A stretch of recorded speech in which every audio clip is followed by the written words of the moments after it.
Hey there, I'm Nicola, and I'm back to talk about the fourth C of good copy editing, conciseness. When I think about conciseness, I mainly think about it in terms of eliminating repetition. There are a lot of different kinds of repetition. The easiest to spot is just the repetition of the same sort of word used to describe something over and over again. If I were writing a letter to someone about a story, for example, if I were writing a letter to a contributor and I were talking about a piece that they had written, I would call it the story.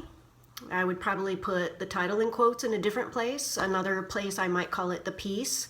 Another place I might just refer generally to your work. This is to avoid just saying your story, your story, your story, your story. Again, the language is generally more interesting if you add a lot of variation to it. So repetition of words and also patterns.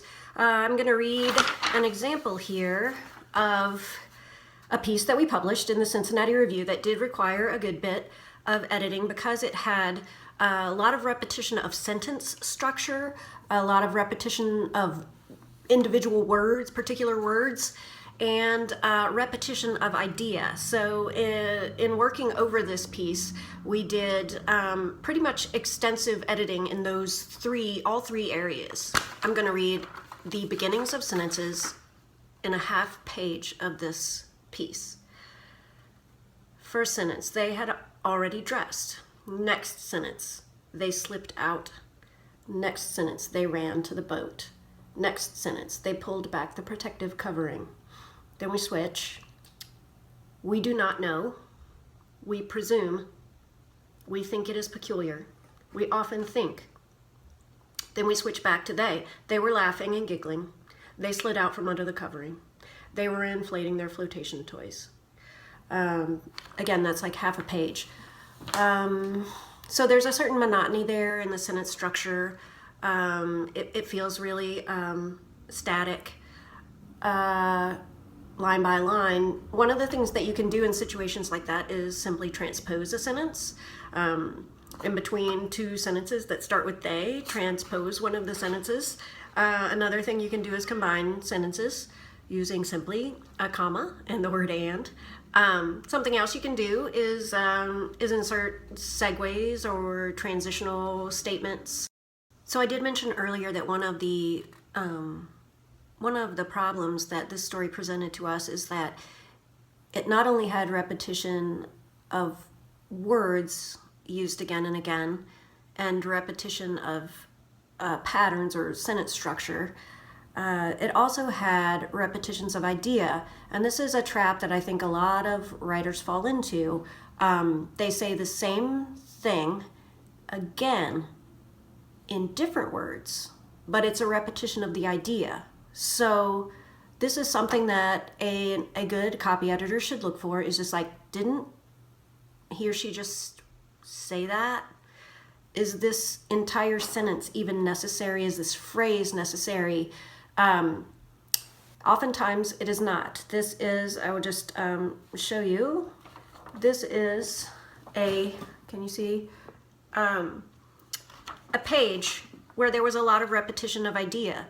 And we streamlined it. Streamlining is a lovely word that I like to use when I'm talking about conciseness. Just by saying, you don't need this part. You've already made your point. It is difficult for writers who are in their own heads when they are writing to know when they've made their point. And again, this is where editors can be of great use.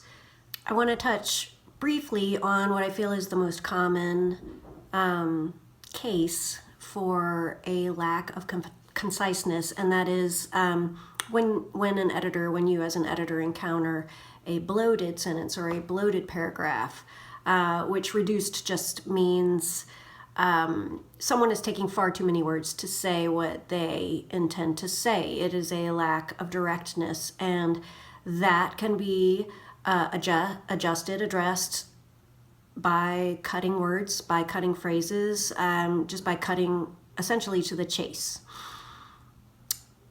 I'm not going to spend any more time on that because I feel like that is readily recognized by most editors. I do want to touch upon a caveat. I feel like there are always caveats. And that is the writer who uses repetition for stylistic purposes to convey something about tone, character, consciousness. You don't want to come in as an editor and just say, oh, well, here are 4 instances where this word's used in the space of 3 sentences, so I gotta vary or cut. You have to assess what the writer is trying to achieve in that sentence. Sometimes there's a great deal of levity that can be achieved through use of repetition. Sometimes it's a mindset. Someone's trapped in a particular mindset, a down spiral or something like that. And the repetition is critical to the success of the passage.